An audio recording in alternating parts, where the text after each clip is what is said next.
Baik, bismillahirrahmanirrahim. Assalamualaikum warahmatullahi wabarakatuh. Waalaikumsalam warahmatullahi wabarakatuh. Jadi bagaimana kabarnya hari ini anakku yang tercinta? Baik, Ibu. Sebelum itu Ibu mau mengaksen terlebih dahulu. Ada yang tidak hadir? Dinul Ibu sakit. Oh, sakit Ibu. Sakit. Jadi ada yang bisa mewakili temannya untuk memimpin doa? Nurul Fasira, Bu. Hadir, Bu. Iya, silakan. Jadi sebelum kita mulai pelajaran pada hari ini, alangkah baiknya kita berdoa menurut kepercayaan kita masing-masing. Berdoa dimulai.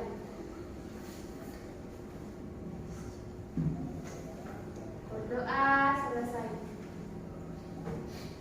Oke, baik. Sebelum itu, Ibu terlebih dahulu mereview materi pekan lalu. Ada yang masih ingat materi pola-pola hereditas pada makhluk hidup? Ada yang masih ingat kenapa manusia itu, kenapa kita itu bisa mirip dengan kedua orang tua kita, baik itu dari golongan darah, kemiripan dari rambut, mata maupun kulit. Ada yang bisa menjawab? Saya, Bu. Silakan Nurul Fasila. Iya. Jadi materi minggu lalu itu membahas mengenai pewarisan sifat. Jadi seorang anak bisa memiliki sifat yang sama dengan ibunya karena memiliki gen yang sama. Sekian, Bu. Ada yang lain? Ada yang lain? Nurul Nazifah lagi, Bu. Iya, Nurul Nazifah. Bisa diulang pertanyaannya? Kenapa kita itu bisa mirip dengan kedua orang tua? Ibu, jadi kita bisa mirip dengan orang tua kita itu karena adanya gen, DNA, sama kromosom yang diwariskan kepada keturunannya. Ya, baik, sudah benar. Jadi anak-anak yang tercinta ini sudah paham ini itu tentang pola-pola hereditas pada makhluk hidup. Kemudian ada cara membuktikan itu pola-pola hereditas. Ada hukum Mendel 1, hukum Mendel 2. Nah, kemudian kita masuk pada materi di mana adapun tujuan kegiatan pembelajaran disajikan gambar berbagai macam bentuk pola-pola hereditas pada makhluk hidup. Namun kalian juga dapat diharapkan menjelaskan tentang penurunan sifat pada peristiwa penentuan jenis kelamin, pautan, pindah silang, gagal berpisah, dan gen letal. Kemudian dapat menerapkan konsep pautan seks, pindah silang, gagal berpisah, dan gen letal dalam menyelesaikan persoalan dengan latihan soal dan dapat mengaitkan adanya perbedaan variasi dalam satu keturunan dengan pola pewarisan sifat mendelai. Itu tujuan pembelajaran kegiatan hari ini. Kemudian oke, baik. Di sini ada penentuan jenis kelamin, determinasi seks. Nah, determinasi seks adalah proses penentuan jenis kelamin pada makhluk hidup berdasarkan kromosom kelamin atau disebut gonosom. Nah, gonosom yang menentukan jenis kelamin suatu individu tersebut diperoleh dari kedua induknya saat terjadi fertilisasi. Berdasarkan jenis gonosom yang diperoleh dari kedua induknya dapat dibedakan individu homogametik dan individu heterogametik. Individu homogenetik mempunyai satu macam gonosom. Misalnya pada wanita itu ditandai dengan XX dan pada ayam jantan itu ditandai dengan Z. Sementara itu individu heterogametik itu mempunyai dua macam gonosom. Misalnya pada laki-laki itu XY dan ayam betina itu ZW. Nah, kemudian ini penentuan jenis kelamin pada tumbuhan. Penentuannya itu umumnya tumbuhan memiliki bunga dengan benang sari dan putik sebagai alat kelaminnya. Oleh karena itu umumnya tumbuhan tidak dibedakan jenis kelaminnya.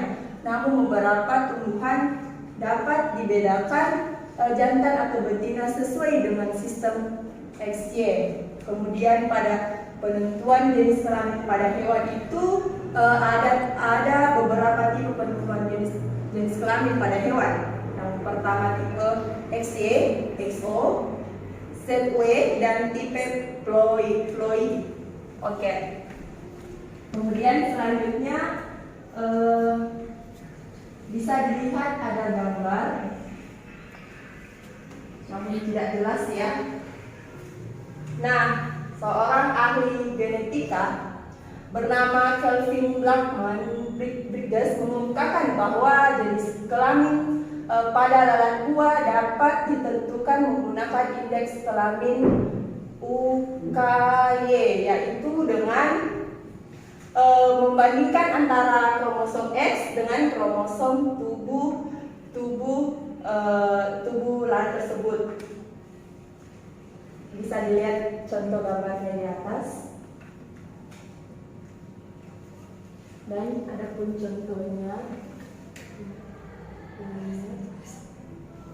Ini pada beberapa tipe jenis kelamin hewan. Kemudian pada pautan. Nah, pautan KG adalah peristiwa dua gen atau lebih yang terletak pada kromosom yang sama dan tidak dapat memisah secara bebas pada waktu pembelahan meiosis. Gen-gen tersebut berada dalam keadaan tertaut sehingga cenderung diturunkan bersama-sama. Pautan dapat terjadi pada kromosom tubuh pautan gen maupun kromosom seks atau disebut pautan seks. Contohnya itu pada pautan gen.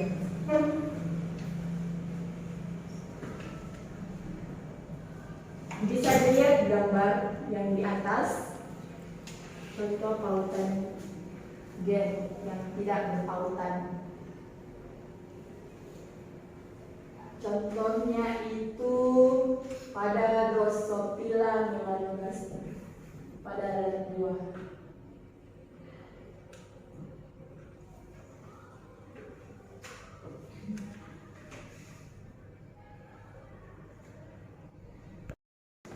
Selanjutnya pada pautan seks pada manusia. Pautan seks pada manusia dapat dibedakan pada gen dominan dengan gen resesif. Pautan gen pada gen dominan, misal gigi coklat dan hipertosis. Adapun pautan seks pada gen resesif, misal hemofilia, buta warna dan anadontia.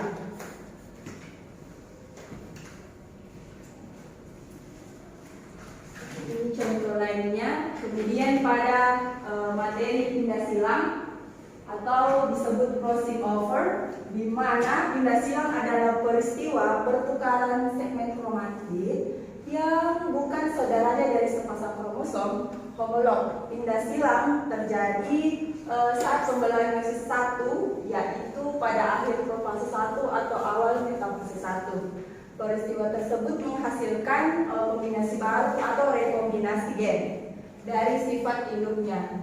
Nah, ini kalian bisa lihat gambar di bawah ini, gambar pindah silang. Jadi ibu akan kasih lembar kegiatan, nanti kalian tinggal kumpul saja lalu diisi dan jangan ada yang menyontek karena ibu akan mengawasi kalian semua.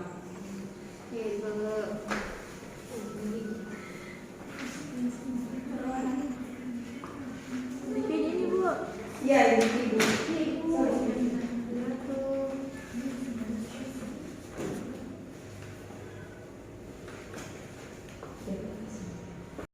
Sudah dapat semua, Miki? Usia Kasih kesempatan dalam 3 menit sudah dikumpulkan di meja Ibu. Iya, Ibu. Kerjakan yang benar dan jangan ada yang menyontek ya. Iya, Ibu.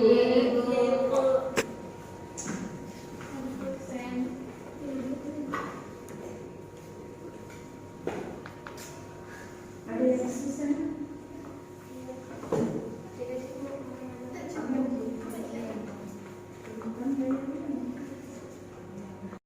Baik, karena waktunya sudah melebihi dari batas saya sudah kasih ke kalian, saya minta perwakilan 1 orang saja kumpul di meja itu.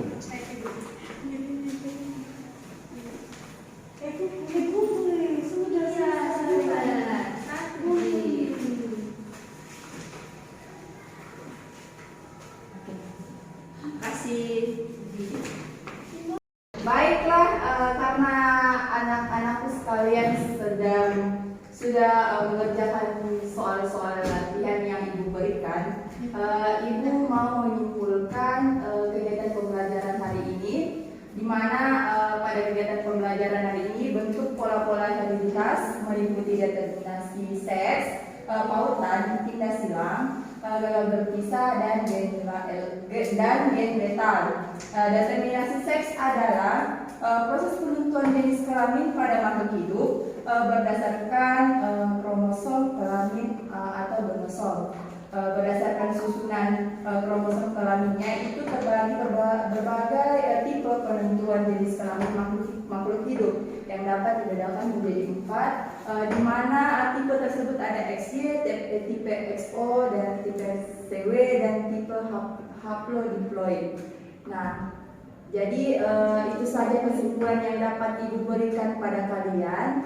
Semoga apa yang Ibu berikan itu dapat bermanfaat bagi kalian semua. Dan Ibu harap materi ini akan Ibu bahas nanti minggu depan. Jadi kalian di rumah belajar dengan baik, mengulang materi yang hari ini yang Ibu terapkannya.